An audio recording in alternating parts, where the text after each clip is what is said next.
Everyone has a story.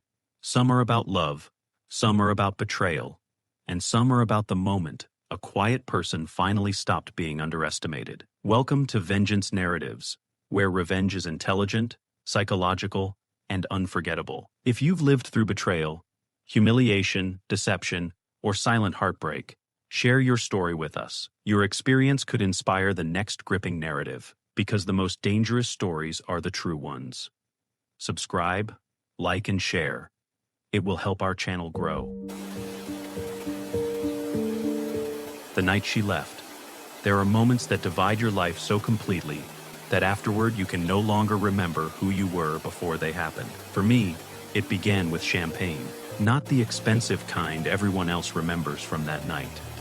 Not the crystal towers balanced on silver trays beneath the chandeliers of the Halcyon ballroom. What I remember is Claire lifting her glass halfway towards Simon Vale while looking directly at me, and smiling with disappointment. That expression hurt more than hatred ever could. Hatred at least requires passion. Disappointment means the person has already buried you in their mind. Rain crawled down the glass walls of the ballroom, 30 floors above Manhattan. The storm outside blurred the city into rivers of smeared gold and white, while inside, 300 of the wealthiest people on Earth applauded themselves for saving humanity. Climate ministers, tech billionaires, entertainment royalty, old money dynasties disguised as philanthropists. I knew every single one of them.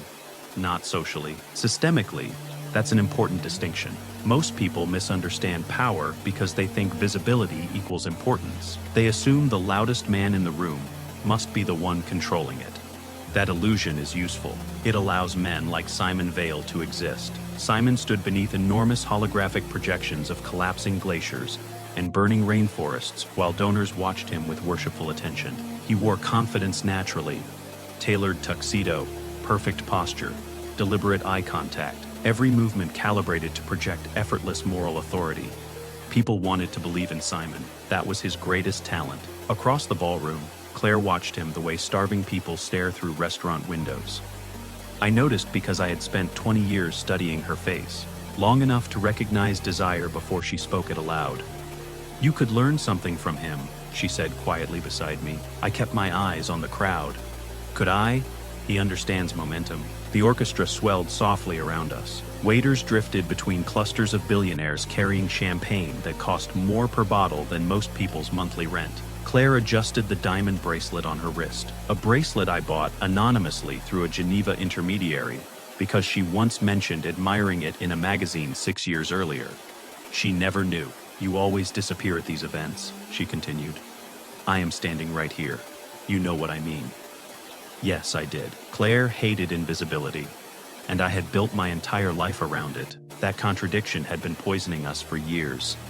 She turned slightly toward me, lowering her voice. "Do you know what Simon secured tonight? Number 80 million in new climate funding?" I glanced toward the stage. "That's impressive." She laughed softly. "No jealousy at all?" That answer irritated her more than anger would have, because Claire no longer wanted peace from me. She wanted reaction, validation, proof that ambition still lived somewhere beneath my quietness. What she never understood was this: silence and weakness are not remotely the same thing. Simon finished speaking to thunderous applause. The massive screens behind him displayed aerial footage of oceans, forests, children, wildlife. All the emotional imagery donors needed to feel heroic while writing checks large enough to erase guilt, but small enough to preserve comfort. Simon stepped off stage directly into a wall of admirers. Then his eyes found Claire. Even across the ballroom, I saw the change in him instantly. Interest. Claire smiled, and something inside me became very cold. Not angry, not yet, just aware. The way animals become aware before earthquakes. One of the trustees from Zurich approached me moments later. Victor Lang, third generation banking family, ruthless privately, generous publicly, exactly the type of man charity galas attract. Dr. Reid. We shook hands. Victor's tone shifted subtly quieter. "The Kenyan corridor expansion is ready if you approve release authorization." Claire barely looked at him. To her, this was simply another donor speaking to another administrative employee. I sipped my champagne calmly. "I'll review the final metrics tomorrow." Victor nodded immediately. "Of course. Not please." Not negotiation, just obedience. Claire missed it entirely.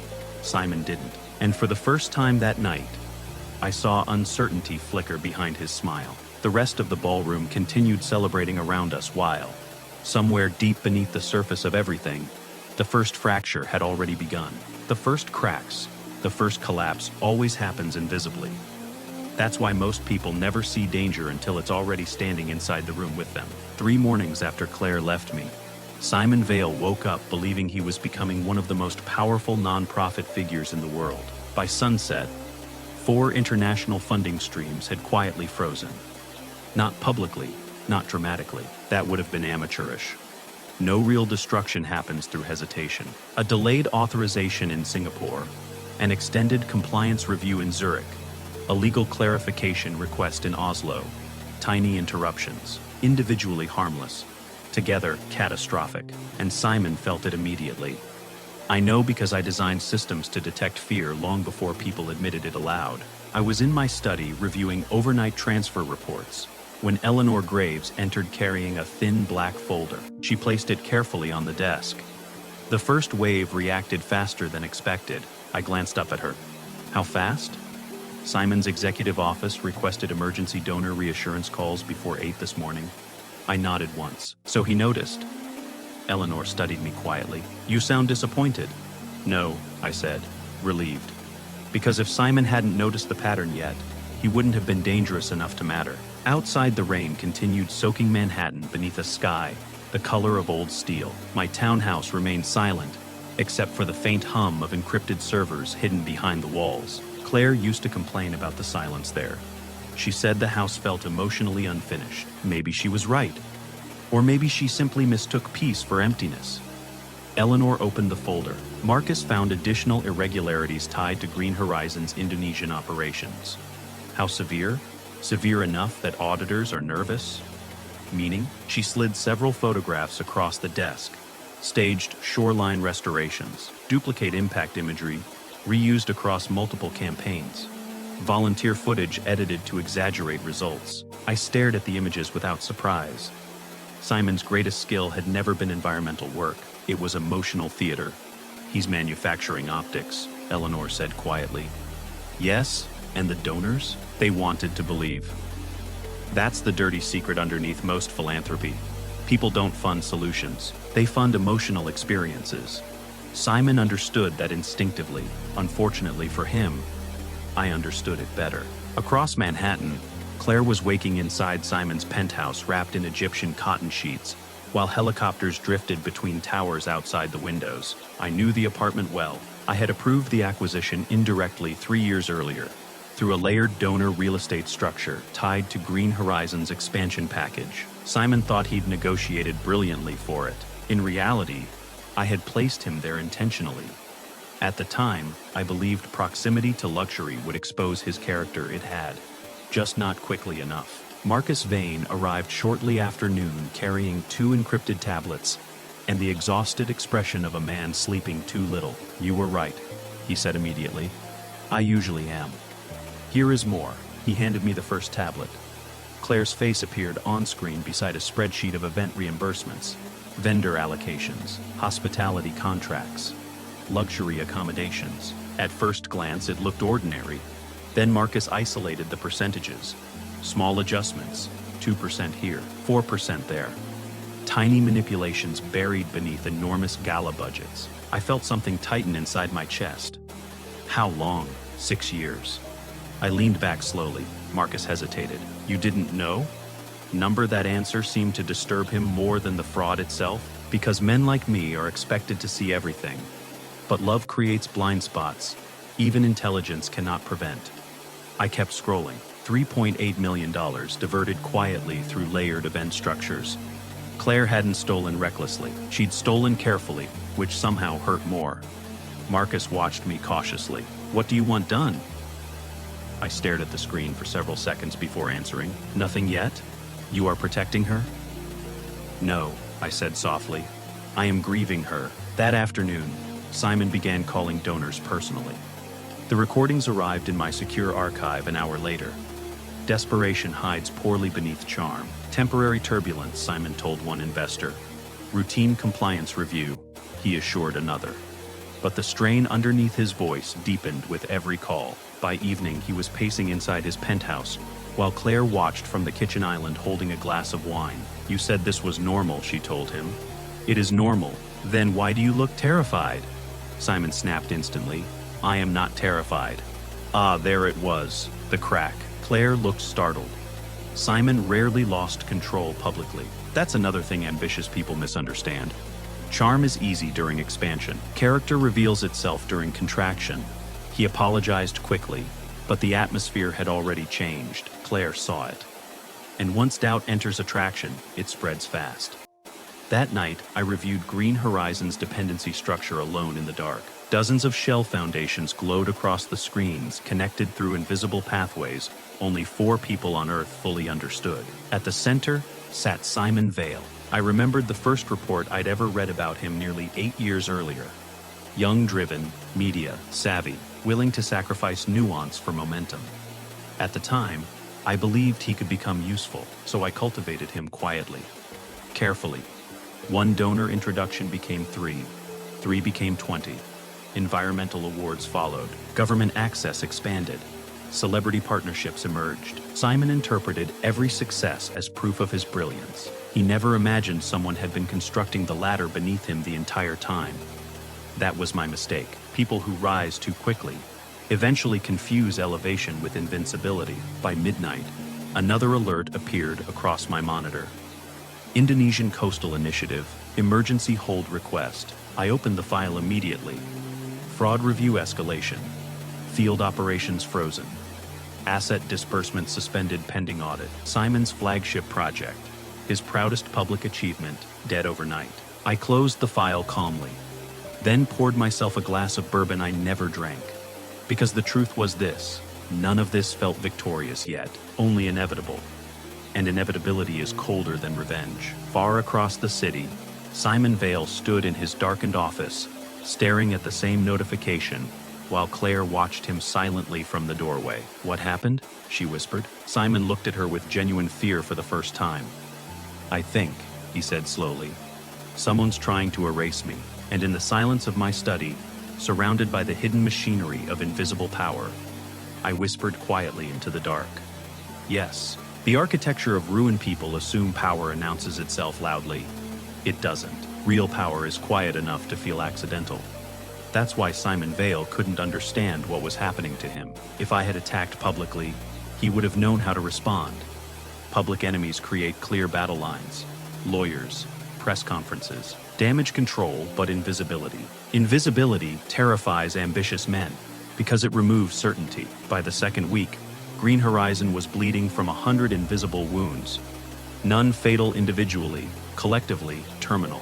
I watched the deterioration from my study each morning, while Manhattan slowly woke beneath layers of fog and rain. Transfer interruptions spread through Europe.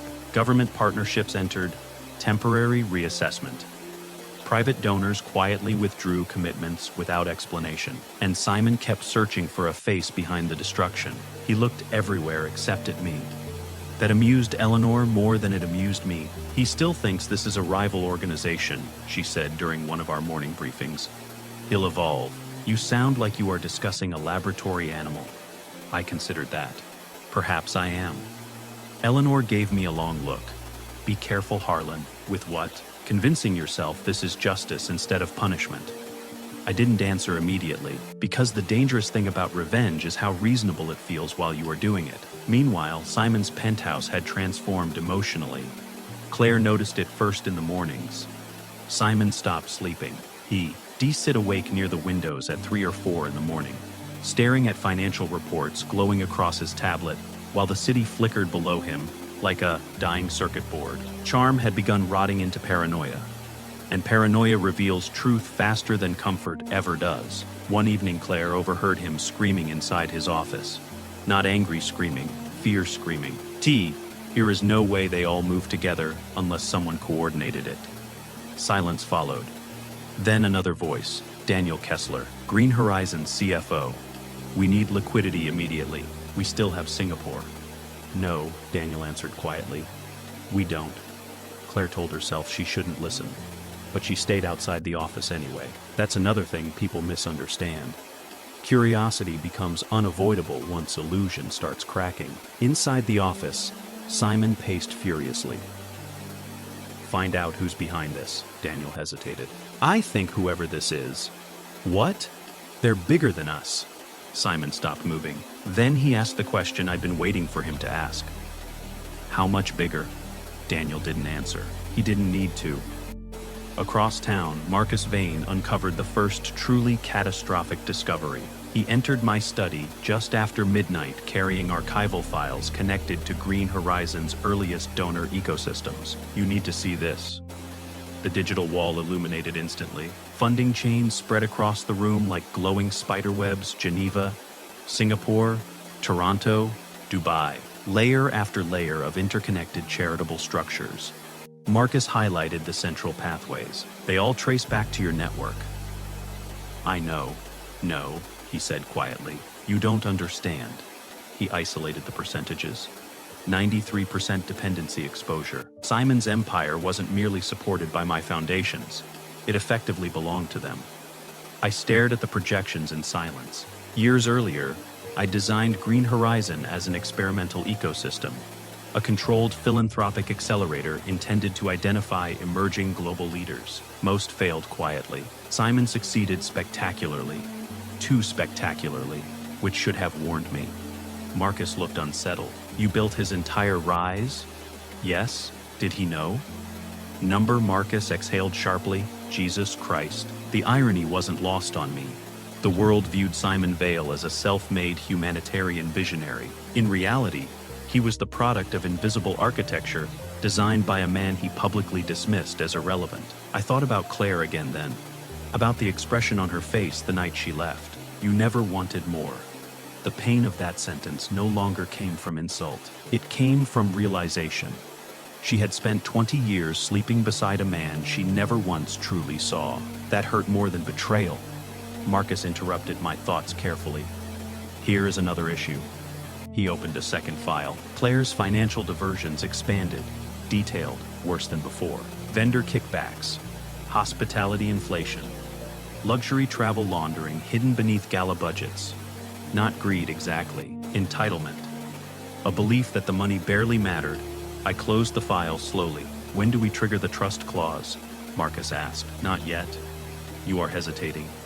Yes. Why?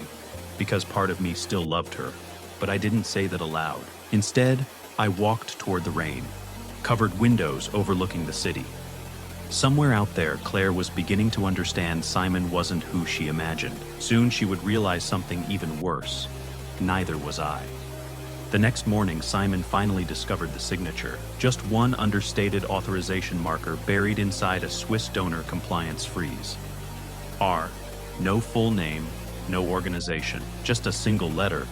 But powerful people recognize signatures instinctively, and when Simon saw it, fear finally became certainty, because somewhere deep inside his instincts, he understood something enormous had just turned its attention toward him. That afternoon, he ordered a full investigation into every donor pathway connected to Green Horizon. By sunset, he received the preliminary results.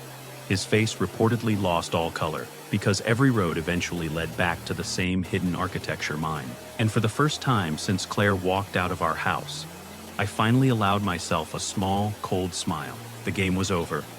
Simon simply hadn't realized it yet. The exposure phase. The media always arrives after the damage is already done. That's why intelligent people never fear journalists first. They fear accountants. By the third week, Green Horizon was collapsing internally while still pretending stability publicly. That contradiction created tension everywhere inside Simon's organization. Executives whispered in hallways. Legal teams stopped putting sensitive conversations into email. Board members suddenly developed scheduling conflicts whenever Simon requested emergency meetings. Panic spreads quietly among wealthy people. They're too trained to scream. Naomi Mercer published the first article on a gray Thursday morning. The headline was restrained. Questions surround funding transparency at Green Horizon Initiative. Nothing explosive. Nothing defamatory.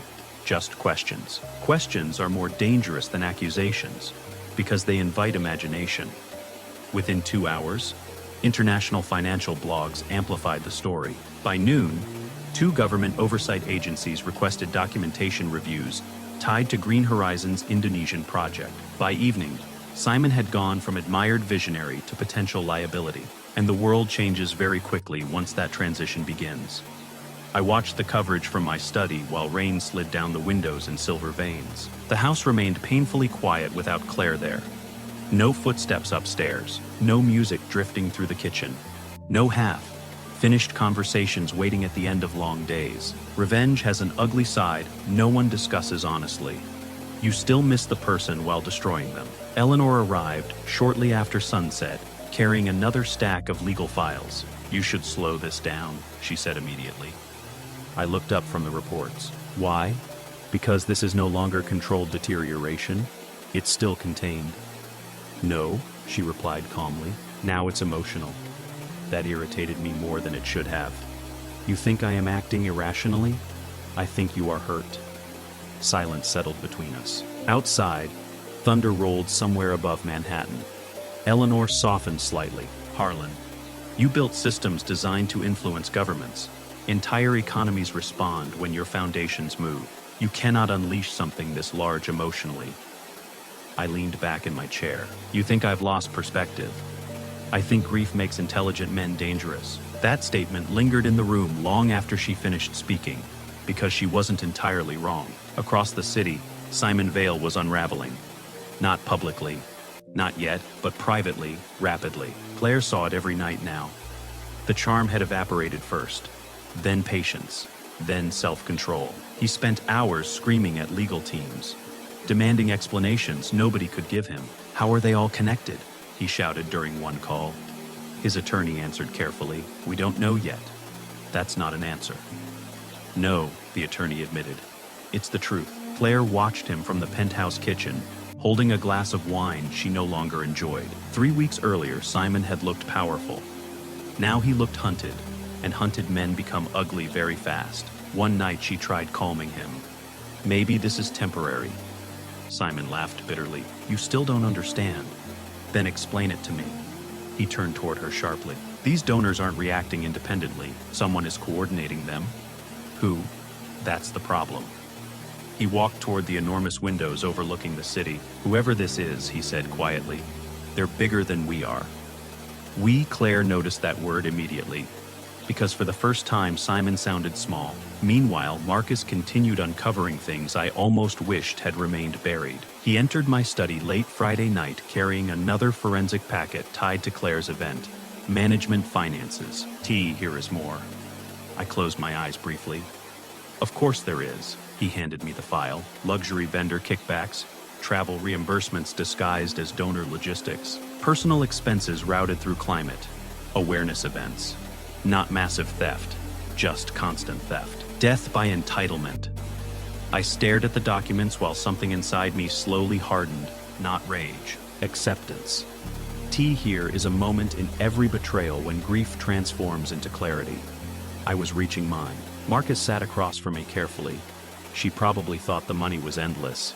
It was. That's not helping. "No," I admitted quietly. "It isn't." For several minutes, neither of us spoke. Then Marcus asked the question everyone around me had been avoiding. "Did you ever tell her?" "Tell her what?" "Who you really were."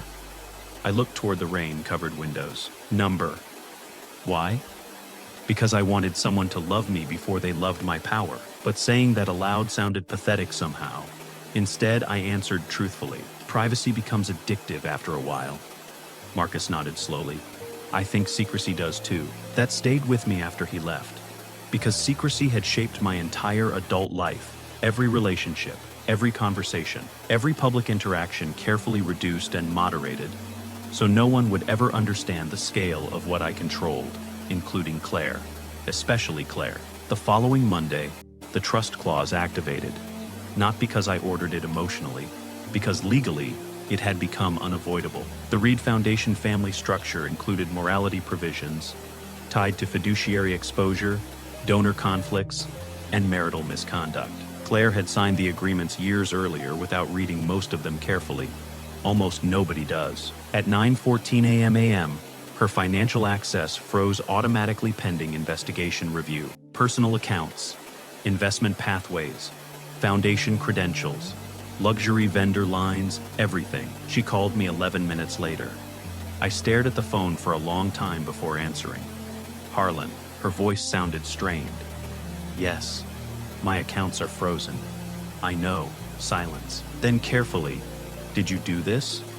That question hurt more than she intended. Not because she accused me, because she finally understood I might actually possess the ability. I didn't initiate the review, I said truthfully, but you could stop it. Another long silence. Then she whispered, "Who are you?" I closed my eyes briefly. Outside, rain hammered the windows harder. "That's a difficult question," I said quietly. She sounded frightened now. "Harlan, what's happening to Simon?" I almost answered honestly. Instead, I said, "The truth." She began crying softly.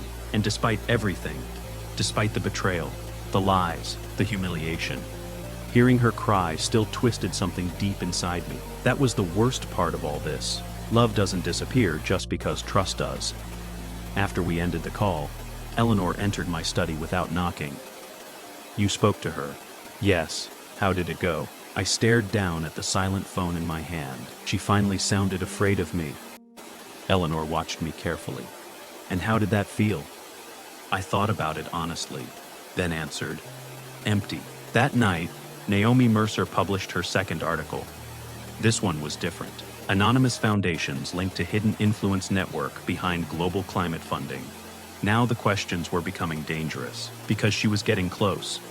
Very close. Simon read the article inside his darkened office, while Claire sat silently nearby. Neither of them noticed his hands trembling slightly. Then his secure phone rang, private board line. Simon answered immediately. "Yes?" He listened for nearly 30 seconds without speaking. The color slowly drained from his face. Claire stood. "What is it?" Simon lowered the phone mechanically. "The board wants emergency leadership review." Claire stared at him. "That's insane." "No," Simon whispered hollowly. "It's survival." Across Manhattan, I stood alone beside the windows of my study, watching storm clouds swallow the skyline. The city glowed beneath the rain like something drowning, slowly beneath black water. And for the first time since this began, I finally admitted something to myself I had avoided for weeks. This was no longer revenge. This was reckoning. The summit, Geneva in winter, always feels emotionally dishonest to me. The city is too clean, too composed, too polished to admit the kind of corruption quietly negotiated inside its conference halls. Snow drifted softly across the edges of Lake Geneva, while black diplomatic sedans moved through narrow streets carrying ministers, billionaires, royalty, defense contractors, and humanitarian executives toward the Global Humanitarian Summit. Publicly, the summit existed to coordinate global philanthropic initiatives. Privately, it was where power introduced itself to power. And this year, everyone arrived expecting blood. Simon Vale spent the flight from New York rehearsing confidence in the reflection of the aircraft window. Claire told me that later through one of the recordings recovered during litigation discovery. Even then, she already understood things were ending. Simon barely spoke during the flight. He drank heavily instead, reviewed briefing packets compulsively, repeated donor names under his breath like prayers. By the time they landed in Geneva, Green Horizon had already lost 42% of its active funding pathways. The organization was functionally dead. Only the announcement remained. I arrived separately, quietly, as always. No media entourage, no branded security teams, no theatrical entrance, just a dark overcoat, a private vehicle, and a credential most attendees barely understood. Founding Trust Oversight Authority. That single title opened every locked door inside the summit. People changed when they saw it. Not publicly, subtly. Powerful men straightened slightly. Government advisors lowered their voices. Legacy donors suddenly became cautious with their words. Recognition spread through the summit in whispers. Reid is here. Not Harlan, not Dr. Reid, just Reid.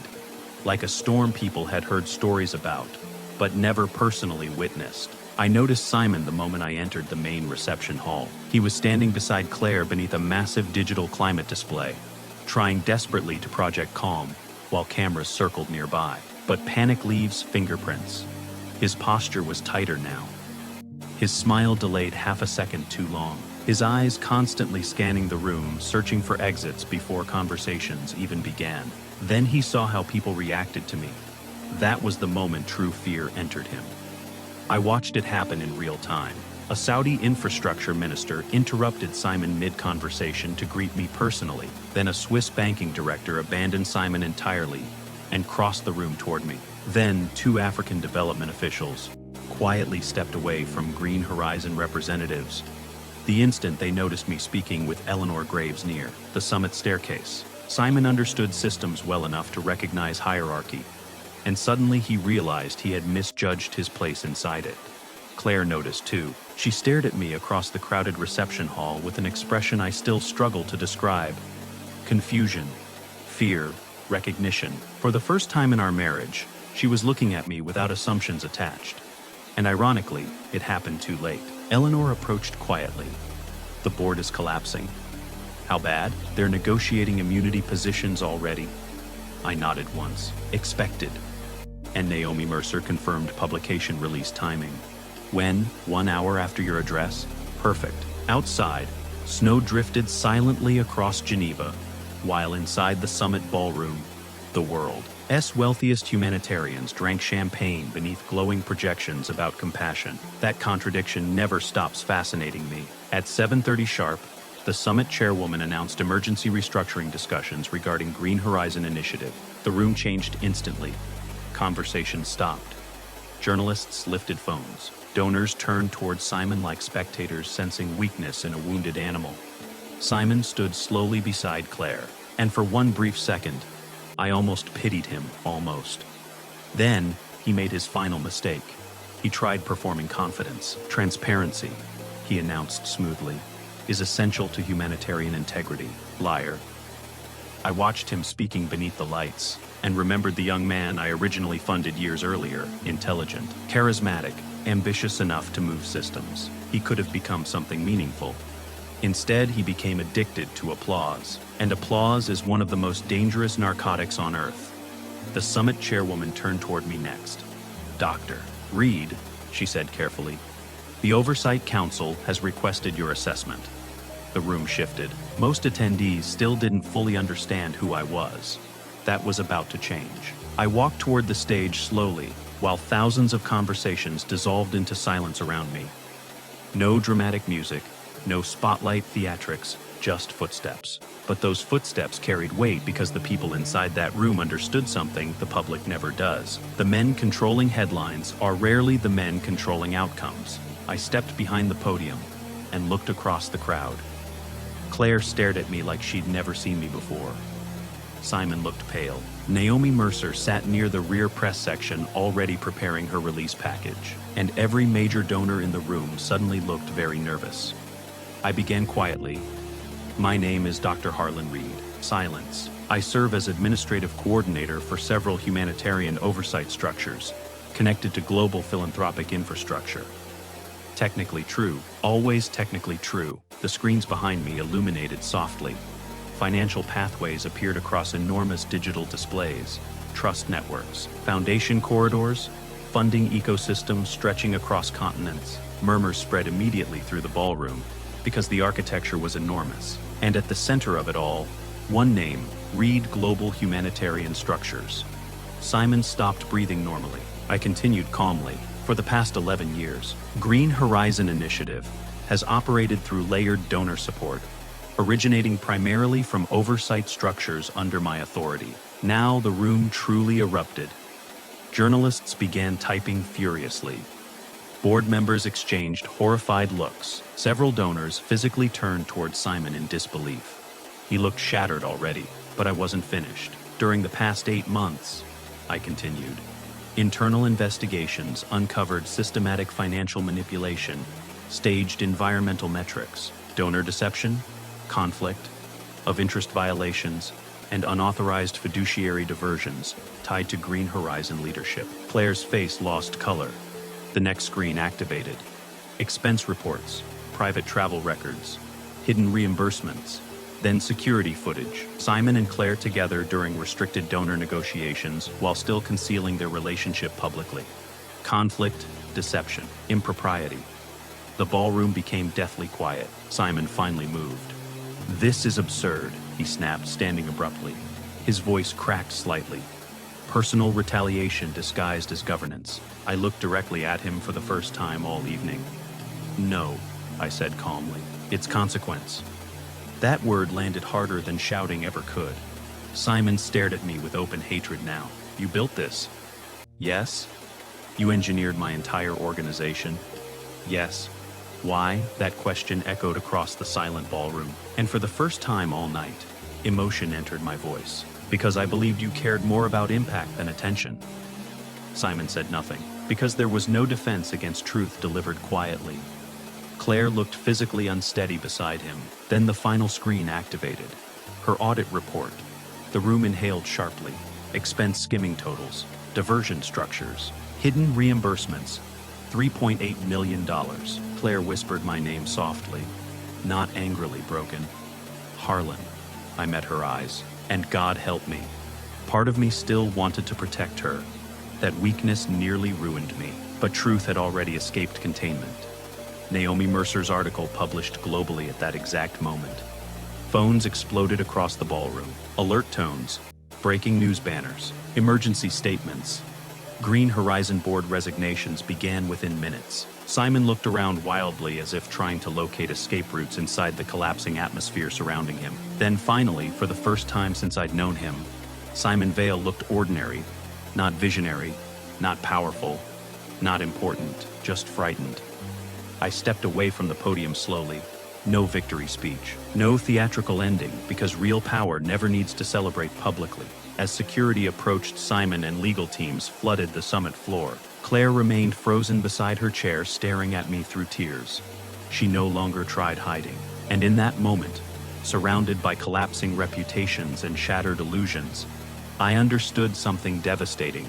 Winning doesn't return what betrayal takes from you. It only proves you were strong enough to survive it. Ashes, people imagine collapse as something explosive. It isn't. Collapse is administrative. It happens through unanswered calls, revoked access, delayed responses, empty calendars, silent elevators, and invitations that stop arriving. That's how Simon Vale disappeared. Not with handcuffs, with avoidance. 3 weeks after Geneva, Green Horizon officially dissolved under international oversight restructuring. Governments opened investigations across 4 countries. Executive staff resigned preemptively. Board members hired separate legal counsel and publicly condemned leadership decisions they had privately approved for years. Cowards always rediscover morality once survival becomes expensive. Simon tried fighting at first. Televised statements, public denials, legal threats. But nobody truly listened anymore. Because trust, once shattered publicly, never returns in its original form, especially in philanthropy. Donors forgive greed faster than hypocrisy, and Simon had become the face of performative compassion corrupted by vanity. Ironically, it was exactly what he always was. The world had simply finally noticed. Claire collapsed more slowly. That hurt her worse. Simon lost power. Claire lost identity. Here is a difference. For years, she had built herself around visibility. Galas, donor circles, luxury invitations, social recognition. She understood rooms instinctively, understood status, understood admiration.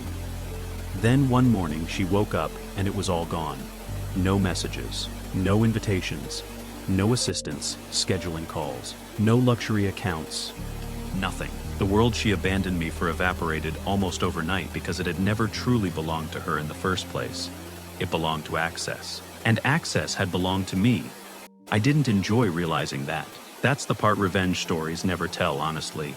The fantasy sounds satisfying until the silence afterward arrives. And the silence always arrives. One rainy evening, nearly 2 months after Geneva, I sat alone in the townhouse library staring at an untouched glass of bourbon, while thunder rolled softly over Manhattan. The house still smelled faintly like Claire sometimes. Perfume hidden inside old fabric, shampoo lingering in bathroom drawers. Ghosts live in ordinary objects longer than people admit. Eleanor found me there around midnight. "You should sleep." "I am working." She glanced at the untouched reports beside me. "No, Harlan, you are remembering." That irritated me because it was accurate. Outside, Rain slid across the windows in silver lines while the city glowed faintly beyond the storm. I thought it would feel different, I admitted quietly. What? Winning. Eleanor sat across from me slowly. You didn't win. I looked up sharply. Yes, she continued calmly. Simon lost. Claire lost. But that's not the same thing. I leaned back heavily. Then what is this? She studied me for several seconds before answering. Survival. That word stayed with me long after she left. Because survival sounds noble in theory. In reality, it's lonely. The next few months unfolded quietly. Simon attempted rebuilding twice. The first time through a smaller environmental coalition in Vancouver. The second through a European sustainability consortium. Both collapsed within weeks. Nobody wanted association risk anymore. His name had become contamination.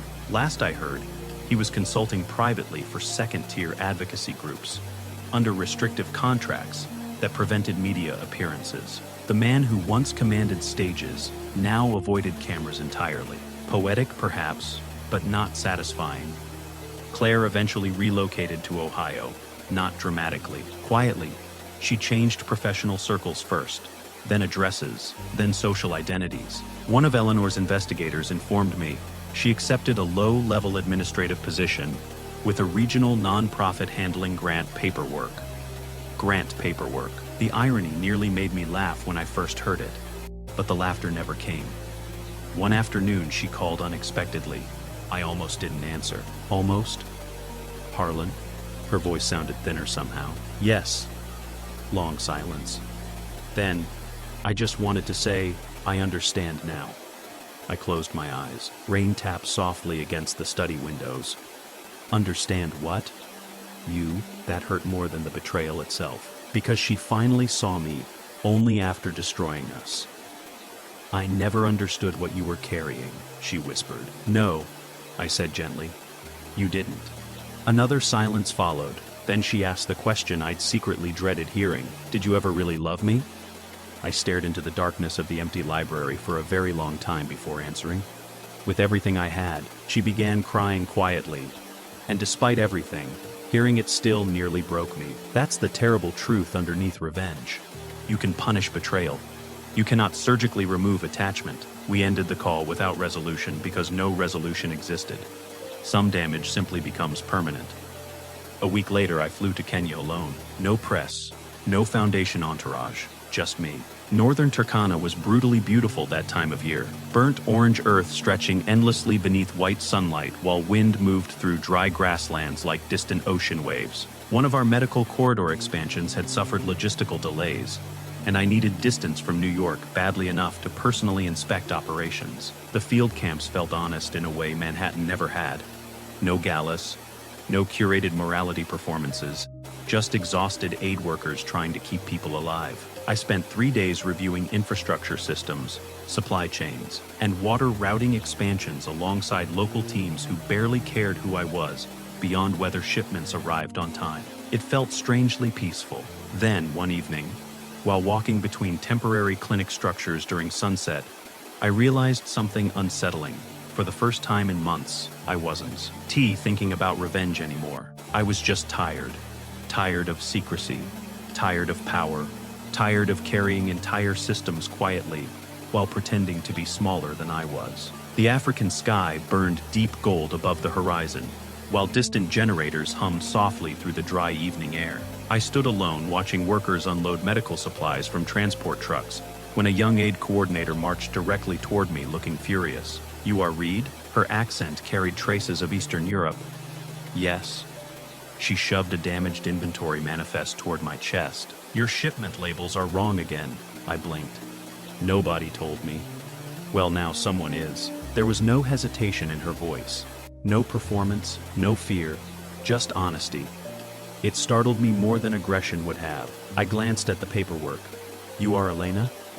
Yes. You seem angry. I am exhausted, she corrected. Here is a difference. For reasons I couldn't explain then, I almost smiled. Because after months surrounded by manipulation, scandal, and collapse, simple honesty felt revolutionary. That night, sitting alone beneath the vast Kenyan sky while distant campfires flickered across the dark plains. I finally admitted something to myself I had avoided since the night Claire walked out of my life. Revenge hadn't healed me. It had only revealed me, and revelation costs more than most people are prepared to pay. What remains a year after Geneva? I stopped checking whether anyone still remembered the scandal that surprised me. For months after everything collapsed, I had unconsciously measured time through aftermath. Another investigation opened, another donor lawsuit settled, another article dissecting Simon Vale's downfall circulated through financial and nonprofit circles. Then one day, I realized I hadn't searched his name in weeks. Healing begins quietly like that, not dramatically, not all at once, just small absences where pain used to live. Northern Kenya became my refuge without me intending it to. I extended the medical corridor expansion twice, then approved permanent infrastructure development across several drought-stricken regions most global donors had never heard of and would never visit. That was fine with me. Real humanitarian work rarely photographs well. The camps were brutally honest places. Dust, heat, exhaustion, long nights repairing broken systems under generator lights, while families waited for clean water deliveries that might determine whether children survived the week. No applause existed there, only consequence. And after years spent navigating elite philanthropic theater, consequence felt cleansing. Elena Marek understood that instinctively. She remained impossible to impress. That alone made her dangerous. The first few months we worked together. She treated me exactly like everyone else in the field. Another administrator capable of making logistical mistakes. She argued with me openly, corrected me publicly, once told me my scheduling assumptions were written by someone who had clearly never carried medical crates in 40-degree heat. I nearly laughed, not because she was wrong, because nobody had spoken to me that honestly in years. Most people become cautious once they understand power.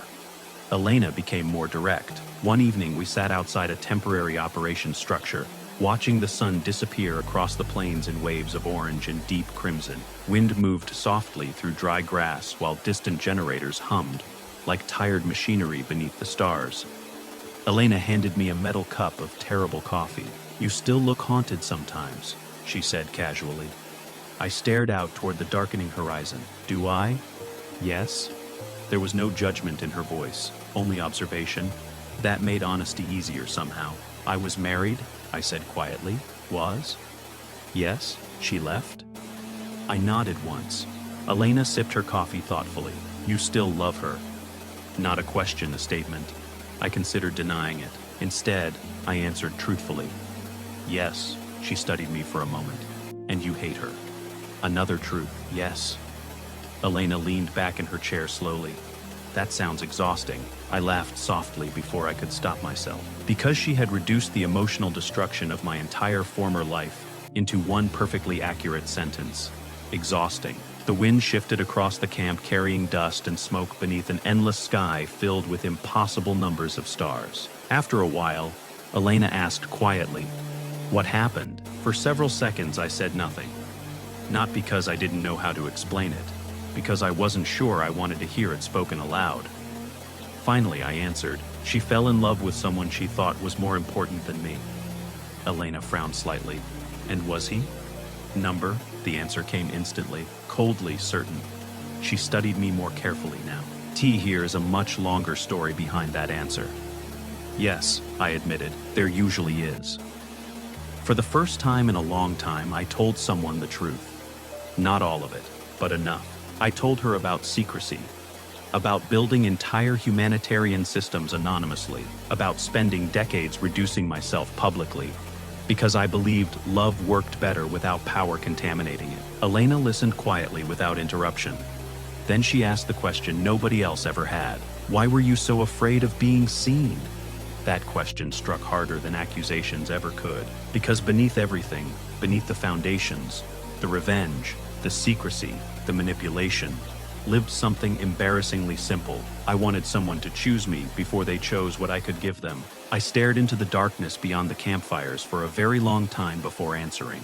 "When people know what you control," I said quietly, "you stop knowing whether they love you or the gravity around you." Elena nodded slowly. That's true. Then she added, but hiding yourself creates another problem. I looked at her. You never give anyone the chance to love the whole person either. That stayed with me for weeks afterward. Because she was right, Claire betrayed me. But I had hidden from her too. Not maliciously, not manipulatively, fearfully. I had spent 20 years offering edited versions of myself to the world, and then felt wounded when people misunderstood what remained hidden. That realization was deeply uncomfortable. Growth usually is. Later that month, I received confirmation that the final Green Horizon investigations had officially closed. Simon accepted restricted financial sanctions and permanent disqualification from leadership positions tied to international humanitarian governance. A polite legal phrase meaning finished. Claire's name appeared only briefly in the final filings connected to reimbursement violations and trust breaches. No criminal charges moved forward after restitution agreements resolved the financial exposure. I approved that personally. Eleanor argued against it for nearly an hour. She participated knowingly. I know. She betrayed you. I know. You are still protecting her. That one took longer to answer. Finally I said, Number, I am letting her go. T here is a difference. A month later, Claire sent a letter, handwritten. No lawyers, no requests, no manipulation, just words. I read it alone beneath lantern light inside the Kenyan operations camp, while rain hammered the metal roof overhead. She wrote about shame, about regret, about realizing too late that ambition and depth were not the same thing. But one sentence stayed with me long after I finished reading. I spent years searching for extraordinary people while overlooking the quietest, extraordinary person I ever met. I folded the letter carefully afterward and placed it inside my desk without responding. Not because I hated her, because some relationships survive only as memories. And perhaps that is mercy. The following spring, Elena and I traveled together to inspect new water infrastructure routes near the Ethiopian border.